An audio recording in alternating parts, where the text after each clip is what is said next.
The shuttle docked with a soft bump, and Una Park took her first breath of recycled station air. It tasted like metal and chemicals. She grabbed her bag and walked toward the exit with the other passengers. The Galactic Academy was bigger than she expected. The main hall stretched so far that she could not see the end. Beings of all shapes and sizes moved through it. Some walked on 2 legs like her. Some walked on 4. Some floated. Some slithered. Una had studied alien species for years, but seeing them in person was different. Her heart beat faster. A tall creature with gray skin and 4 arms noticed her staring. It made a clicking sound and turned away. Una looked down at the floor and kept walking. She found the registration desk after 20 minutes of searching. A small being with large black eyes sat behind it. The being looked at her for a long moment. "Human," it said. The word sounded strange in its mouth. "You are the exchange student." "Yes," Una said. "Una Park. I am here for the xenobiology program." The being typed something on a glowing screen. "You are the 4th human to study here." The first 3 did not stay long. Una did not ask why. She took her room key and class schedule and walked away. Her room was small but clean. A bed, a desk, a window that showed the stars outside. She sat on the bed and looked at the schedule. Her first class was tomorrow morning. Comparative Species Physiology. She had heard it was one of the hardest classes at the academy. That night, she could not sleep. She kept thinking about the way that gray creature had looked at her. Like she was something small. Something weak. The next morning, Una arrived at the classroom early. She chose a seat near the back. Other students came in slowly. Most of them were bigger than her. Much bigger. One student caught her attention immediately. He was massive. Over 2 meters tall, with dark scales covering his entire body. His eyes were yellow with black slits in the center. When he walked, the floor shook slightly. He looked around the room and his gaze stopped on Una. He made a sound deep in his throat. It might have been a laugh. The student sat down in the front row. The chair groaned under his weight. More students entered. Then another human walked through the door. Una felt relief wash over her. The human was male, tall and thin, with kind eyes. He saw her and smiled. He walked over and sat beside her. "Tai Wu Shin," he said quietly. "You must be the new one." "Una Park," she replied. "How did you know?" "There are only 3 humans on this entire station. I know the other one. He works in the medical wing." Tai Wu leaned back in his chair. "Welcome to the academy. Try not to let them get to you." Before Una could ask what he meant, the instructor entered. Instructor Val was unlike anything Una had seen before. She was very tall and very thin. Her skin was pale blue. Her limbs looked fragile, like they might break if touched. She moved slowly and carefully, as if the air itself was heavy for her. "Good morning," Valo said. Her voice was soft but clear.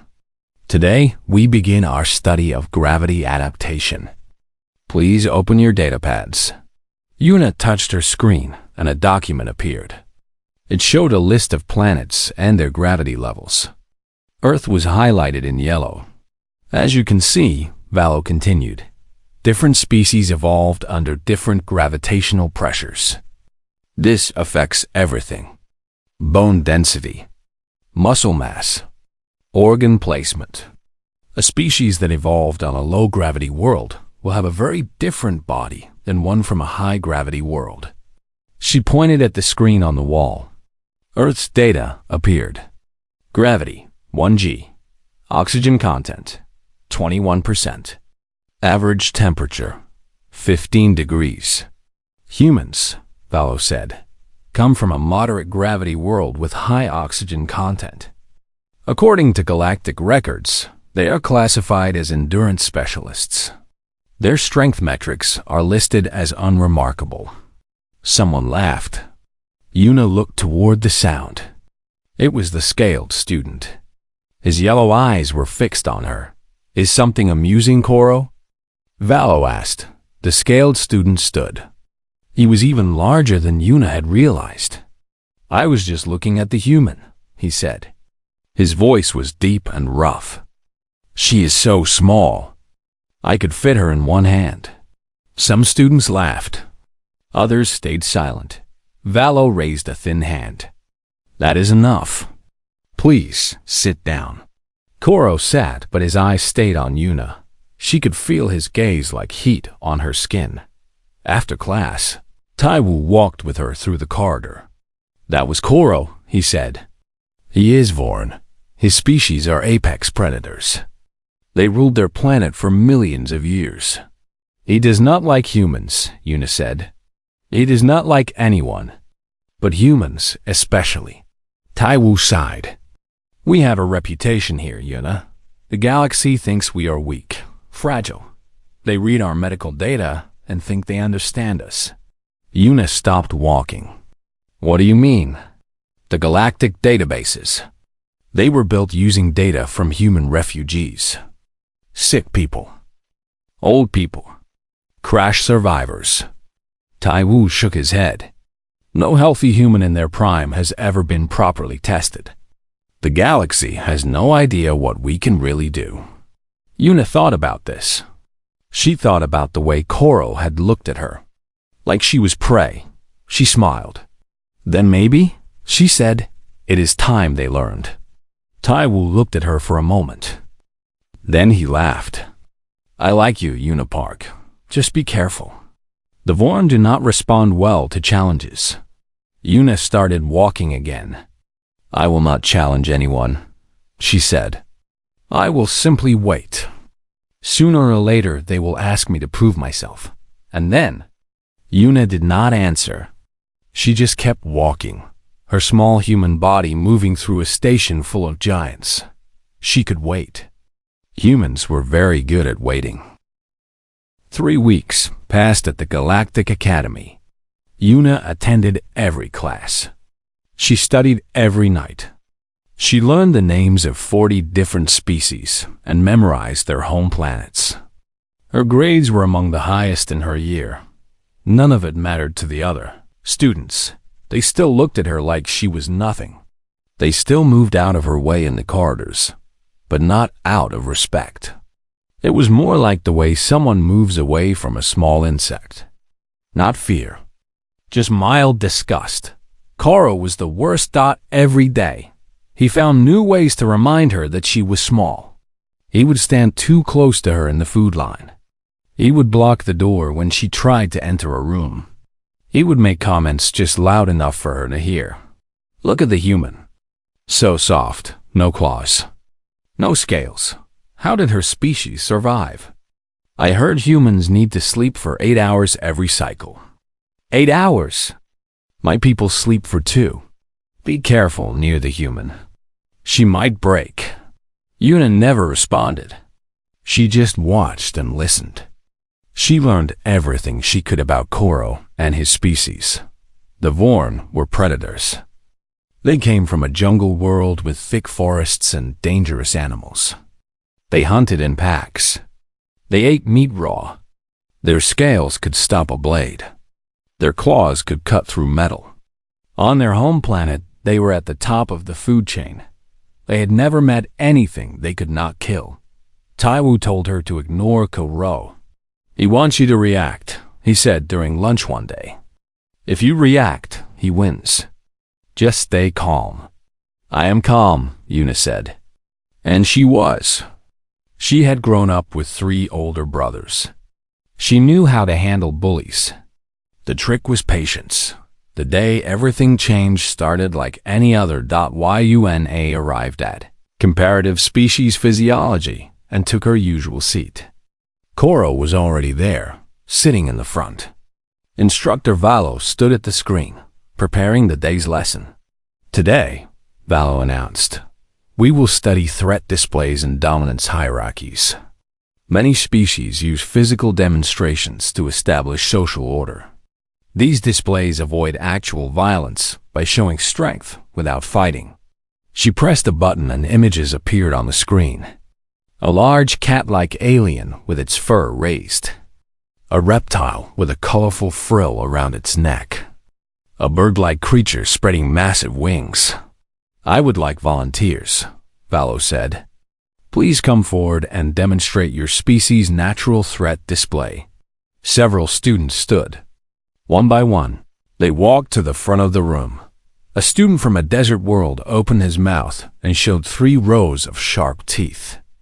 Another student raised the spines along her back until they stood straight up. A third student changed colors, his skin shifting from brown to bright red. Then Koro stood. The room went quiet. He walked to the front slowly. Each step was heavy. He turned to face the class. For a moment, he did nothing. Then he began. His scales darkened from gray to pure black. A rumbling sound came from deep inside his chest. He opened his mouth and showed his teeth. They were long and curved like knives. His claws extended from his fingers, each one as long as Yuna's hand. He raised his arms and flexed his muscles. The scales on his body shifted and clicked against each other. He looked like death itself. Some students moved back in their seats. Even Taiwu seemed nervous. Yuna just watched. Koro held the display for 10 seconds. Then he relaxed and looked directly at Yuna. His yellow eyes were full of challenge.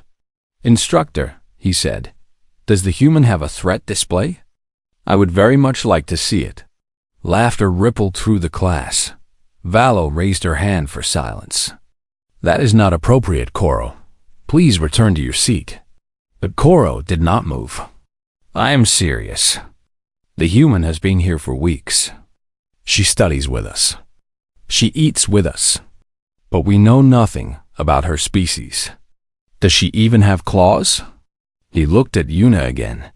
"Show us your claws, human." Yuna held up her hands. Her nails were short and round. More laughter. "Teeth?" Koro asked. Yuna opened her mouth slightly. Her teeth were small and flat. "Scales? Spines? Venom?" Yuna shook her head each time. Koro turned to the class with his arms spread wide. "You see? Humans have nothing. No natural weapons. No armor. No poison. They are evolutionary mistakes.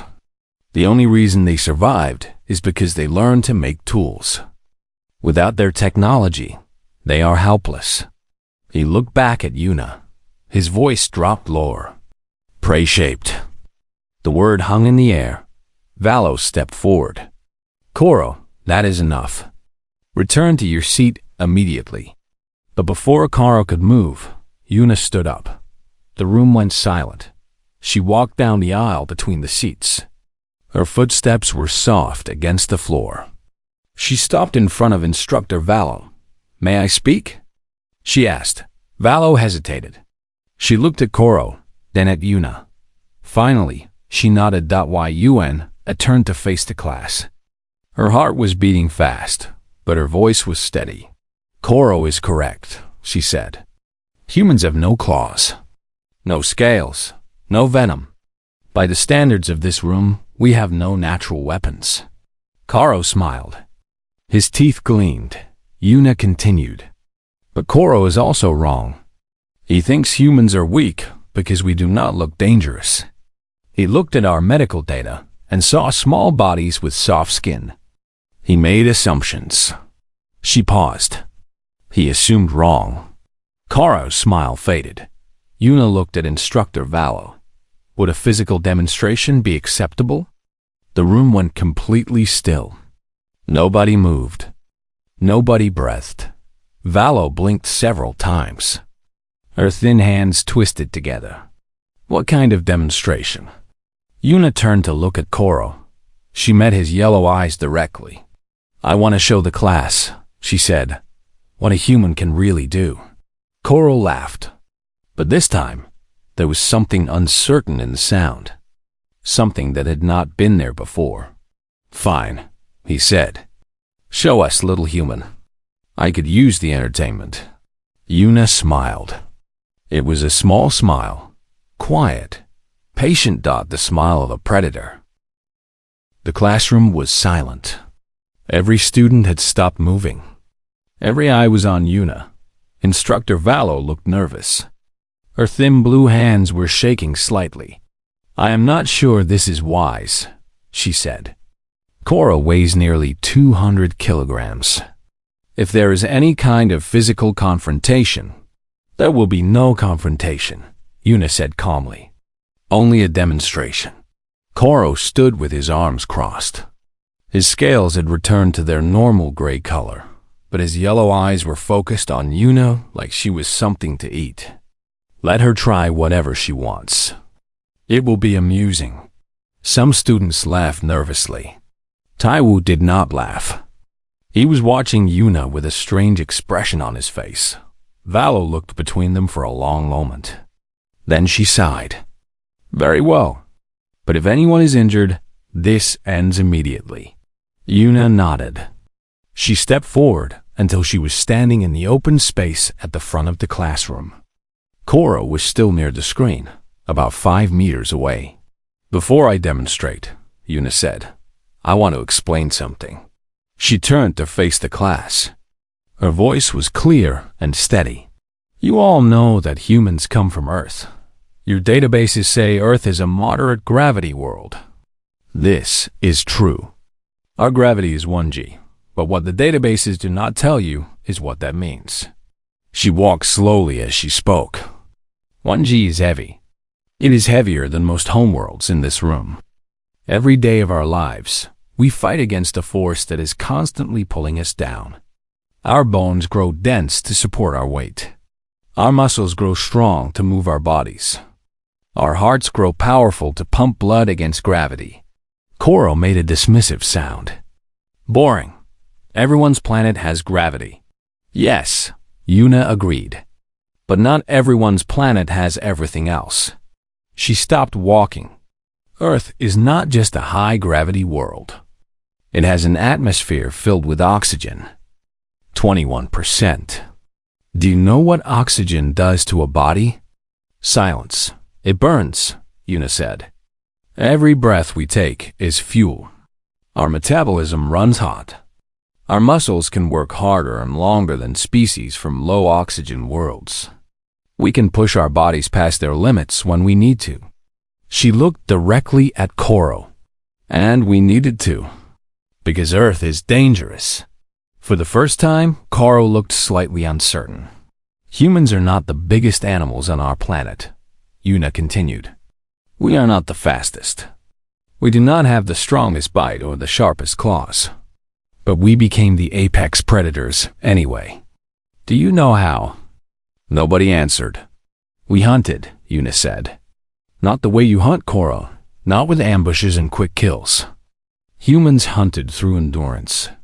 We would choose an animal 10 times our size, and we would follow it. We would walk after it for hours. Days, sometimes. The animal would run, but we would keep walking. Eventually, the animal would collapse from exhaustion. And then we would kill it." The room was very quiet now. "We did this before we had tools," Una said. "Before we had fire. Before we had language. With nothing but our legs and our lungs and our ability to keep going when everything else stopped." She turned to face Cora completely. "You asked about our threat display," she said. "Humans do not have one. We never needed one. We were never trying to scare our prey. We were patient. We waited. And then we acted." She took a step toward him. "Like now." Cora tensed. His claws extended slightly. "What are you doing?" "Stand still," Una said. "This will be quick. If you touch me, I will." Cora started, but Una was already moving. She crossed the distance between them in 3 quick steps. Before Cora could react, she dropped low, bent her knees, and wrapped her arms around his midsection. Then she lifted. Cora's feet left the ground. The room erupted in gasps. Someone screamed. Instructor Valo dropped her datapad, and it clattered against the floor. Koro hung in the air. His legs kicked uselessly. His claws scraped against Yuna's back, but she did not move. She held him steady, his full weight supported by her arms and legs, 180 kilograms. Lifted like he weighed nothing, Yuna held him for 1 second. 2 seconds. 3 seconds. 4 seconds.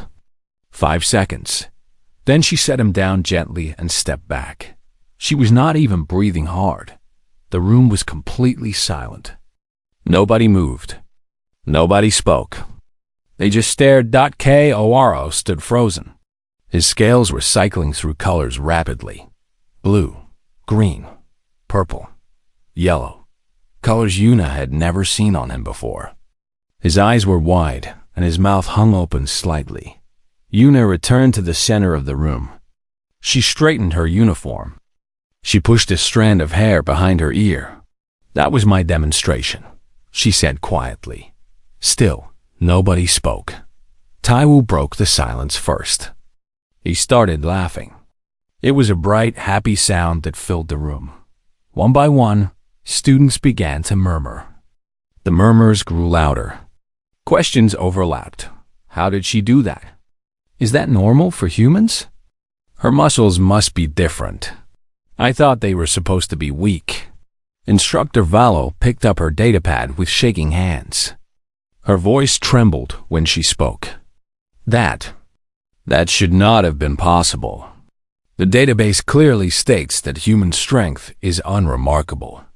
The records show. The records are wrong, Yuna said. She looked around the room at all the faces staring at her. Predators, prey, species, from every corner of the galaxy. They all had the same expression now. Uncertainty. Earth is a death world, Yuna said. By galactic standards, it is one of the most dangerous planets known. High gravity, high oxygen, extreme temperatures, deadly wildlife, toxic plants, dangerous bacteria. Everything on our planet is trying to kill everything else. She let that sink in. And humans are the species that dominated it all.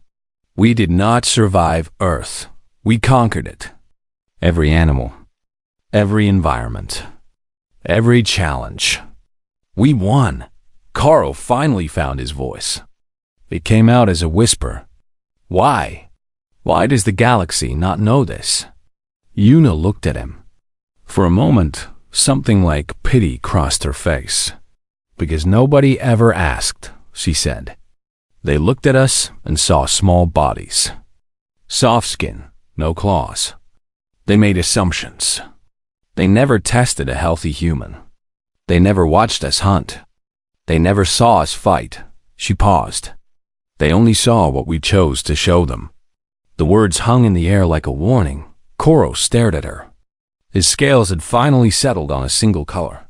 Gray, but paler than before. For the first time since Yuna had arrived at the academy, he looked at her with something other than contempt. He looked at her with respect, and perhaps just a little bit of fear. The classroom exploded into chaos. Students were standing, shouting, pointing at Yuna. Instructor Valo was pressing buttons on her datapad frantically, pulling up files and documents. Koro still had not moved from where Yuna had set him down. Silence, Valo called out. Her voice was high and sharp. Everyone please calm down. Nobody listened. The noise only grew louder. Taiwu pushed through the crowd to reach Yuna. His eyes were bright with excitement. That was incredible, he said. I knew you were planning something, but I did not expect that. Yuna shrugged. I just picked him up. It was not that difficult. Taiwu laughed. Not that difficult? Yuna, he weighs as much as 2 of you. Maybe 3. Around them, students were asking questions too fast to answer. A small creature with 6 legs tugged at Yuna's sleeve. How did you do it? Is there a trick? Some kind of machine hidden in your clothes? No machine, Yuna said. Just human muscle. Instructor Valo finally restored order. She clapped her thin hands together 3 times, and the room slowly went quiet. "Everyone, please return to your seats," she said. Her voice was still shaky. "I need to understand what just happened." Students sat down reluctantly. They kept looking at Yuna, then at Koro, then back at Yuna. The whole energy of the room had changed. Before, Yuna had been invisible. Now, she was the center of everything. Valo approached Yuna carefully, like one might approach a wild animal. "I need you to explain," she said. "Our databases clearly state that human strength levels are moderate at best. I have taught this class for 30 years. I have never seen anything like what you just did." Yuna nodded. She had expected these questions. "Your databases are incomplete," she said. "When humans first made contact with galactic civilization, we were not at our best. The first humans you studied were refugees from a colony ship that crashed. They were injured. They were sick. Many of them were old." She paused to let this sink in. The medical teams who examined them recorded their physical capabilities and added it to the galactic database. But they never tested healthy humans. They never measured what we can do when we are strong and well. Valo's face showed confusion. But surely someone would have noticed. Surely other humans would have corrected the record. Taiwu stepped forward. "Why would we? The galaxy already thought of us as weak." It was easier to let them keep thinking that. "Safer, maybe." A student from the back called out. "Safer?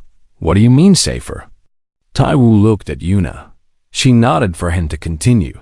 "Humans learned a long time ago," Taiwu said, "that it is better to be underestimated than feared. When people think you are weak, they ignore you. They leave you alone. They do not see you as a threat." He looked around the room. "When people think you are strong, they want to test you. They want to fight you. They want to prove they are stronger.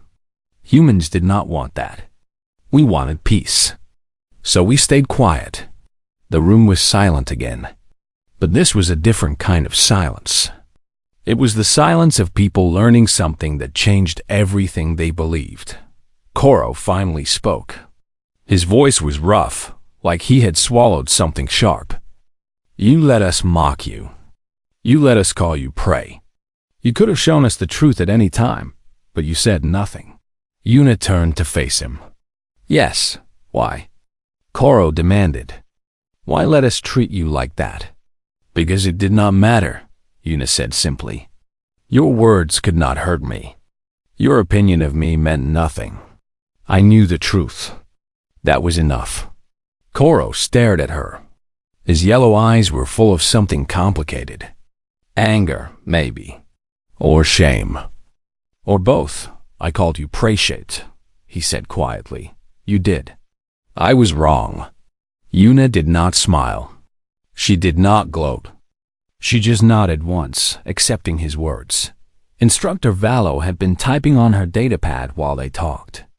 Now she looked up with wide eyes. "I have been reviewing the data. There are some old reports I never paid attention to before. Accounts from species that had conflicts with humans in the early days of contact." She turned the screen so everyone could see. "This is from a Vorn ship that encountered human soldiers 200 years ago." The room went very quiet. Koro leaned forward. Valo read aloud. "The humans refused to stop advancing.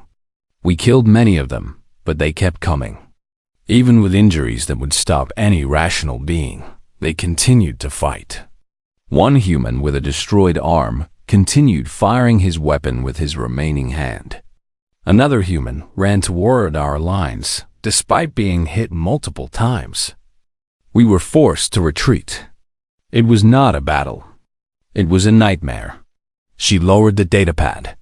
Her hands were trembling. "There are dozens of reports like this," she said.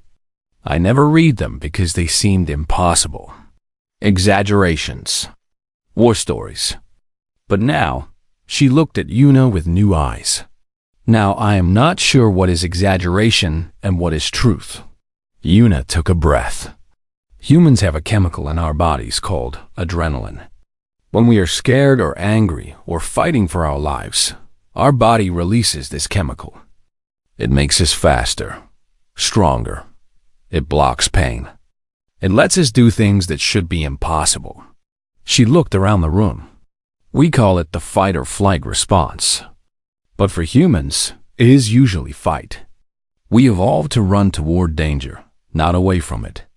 When threatened, we do not flee. We attack. The small six-legged creature spoke up again. That sounds terrifying. Yuna smiled slightly. It can be. But we also learn to control it.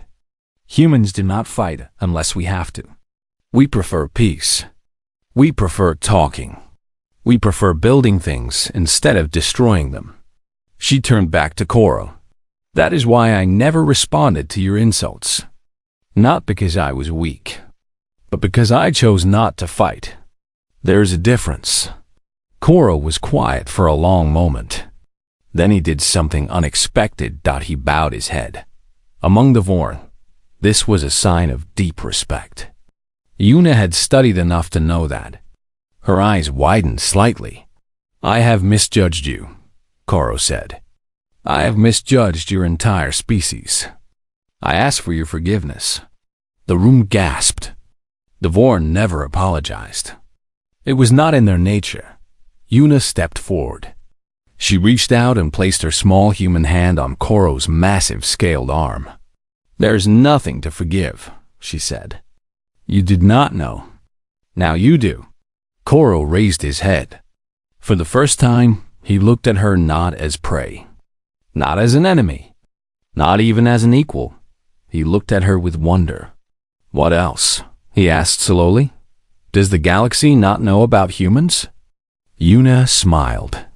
It was a warm smile, but there was something behind it. Something old and deep and patient.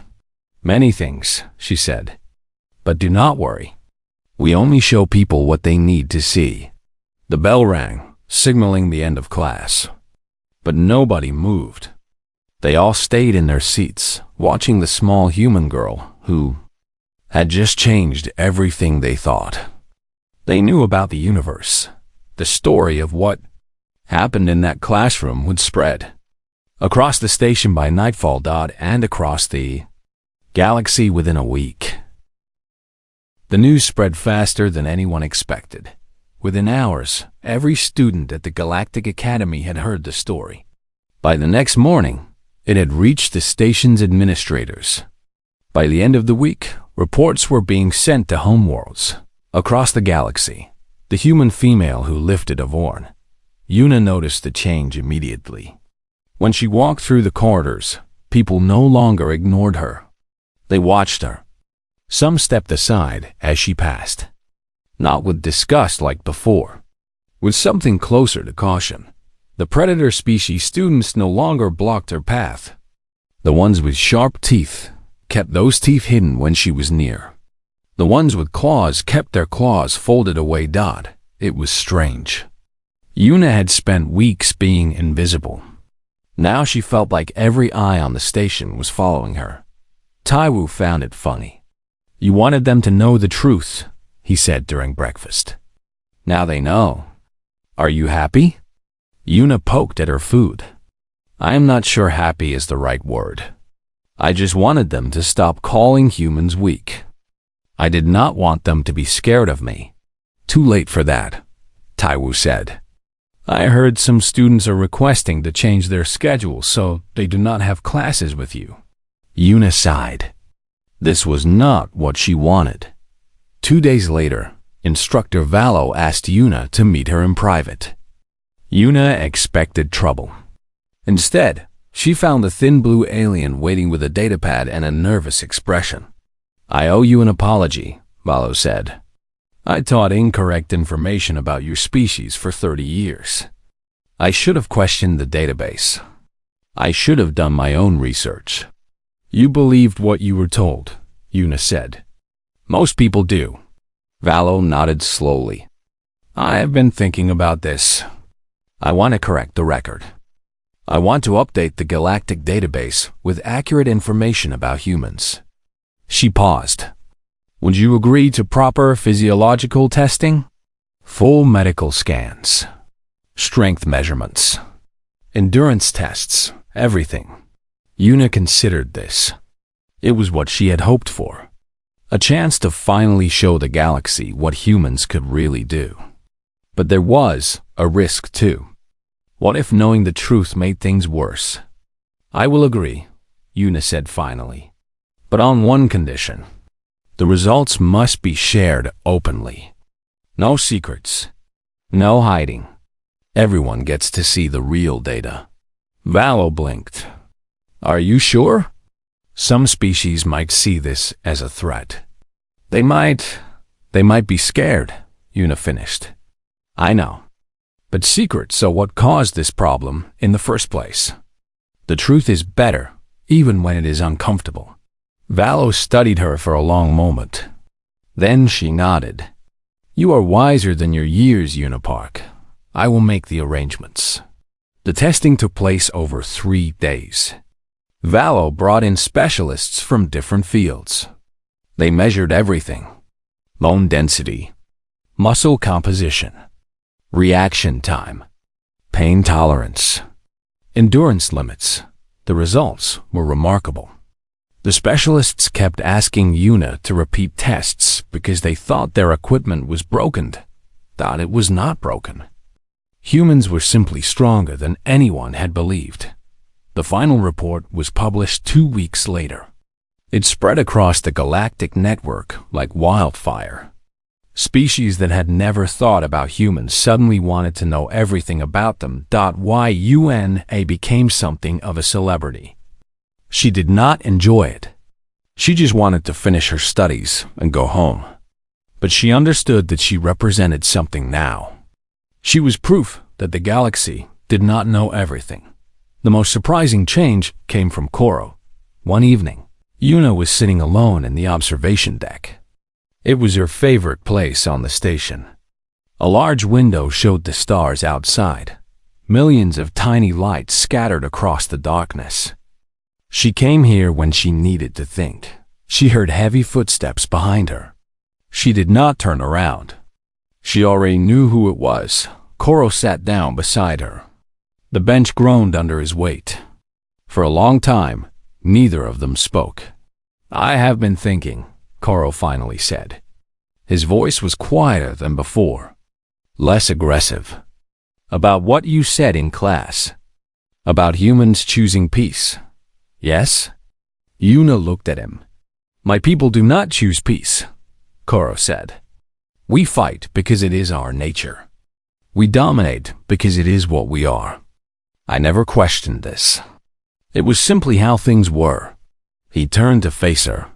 His yellow eyes were serious. But you are different.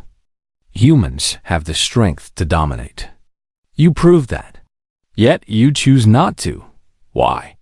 Yuna thought about the question. She had asked herself the same thing many times. Because we know where fighting leads, she said. Humans fought each other for thousands of years. We killed millions of our own kind. We almost destroyed our entire planet. We looked into the darkness and saw what we could become if we did not change. She looked out at the stars. So we chose differently. We decided that strength was not about hurting others. It was about protecting them. About building things instead of breaking them. About helping instead of harming. She smiled softly. Peace is not weakness, Koro. It is the hardest choice of all. It takes more strength to hold back than to attack. Koro was silent for a long moment. His scales shifted colors slowly.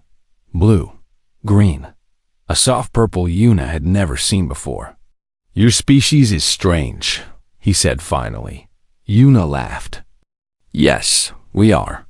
But perhaps, Koro continued, the galaxy needs strange. Perhaps we have been doing things wrong for too long. He stood up and looked down at her. I think I understand now why nobody challenges humans. It is not because they are scared of you. It is because they know that if you ever stop choosing peace, nobody could stop you. Yuna did not respond. She just looked at the stars. Koro made a sound deep in his throat. It took Yuna a moment to recognize it. He was laughing. "The galaxy is very lucky," he said, "that humans are kind." He walked away, his heavy footsteps echoing in the empty room. Yuna stayed at the window for a long time after he left. She watched the stars turning slowly in the void. Each one was a sun. Around each sun were planets. And on those planets were species that were only now learning what humans really were. She thought about Earth, about her family waiting there, about the blue oceans and green forests and the billions of humans living their lives in peace. Peace was a choice. Every single day, humans woke up and chose not to conquer, chose not to dominate, chose not to use their terrible strength for terrible purposes. It was the hardest choice any species could make, and humans made it over and over again. Yuna smiled and stood up. She had classes tomorrow.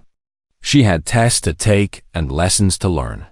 She was just a student at the Galactic Academy, trying to graduate like everyone else. But she was also human. And that, she knew, meant something.